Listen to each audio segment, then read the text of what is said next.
Yeah, I think brands today are literally, drowning with a lot of data, right? With the advent of technology and consumers also really taking to technology platforms in a big way, a lot of the marketing outreach today happens on digital platforms, which inevitably, results in a lot of, data, right? Therefore, it's imperative for organizations to really stay on top of that data that they're collecting, have a proper data strategy in place, collect it, harmonize it, store it, and therefore you are in a better position to activate it and then do something meaningful with that data, right?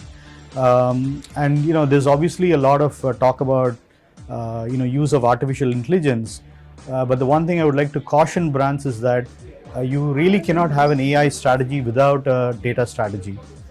Therefore, I cannot really overemphasize the importance of having that data platform. But once you have that, also make sure that there is a good amount of human empathy that is also infused into it, which means that empower your associates with those insights that help them to deliver a better experience. Automation is great, but at the end of the day, I think we cannot underestimate the power of human connections.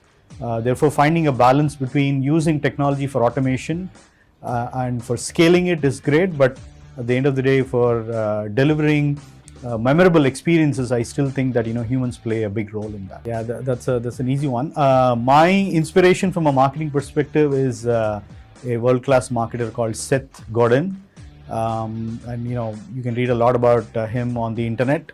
And I will just leave you with a quote, which actually I did talk about in the panel discussion.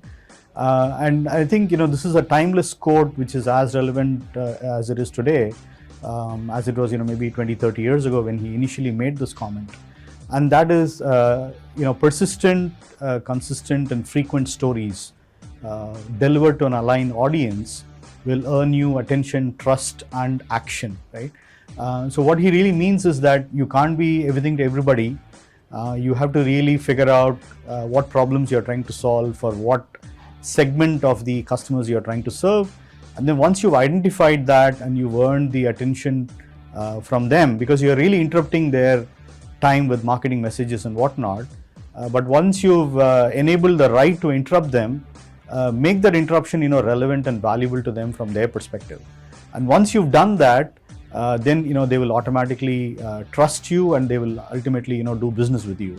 So I think this is something that I've always remembered, and I quoted very often, and that's my inspiration.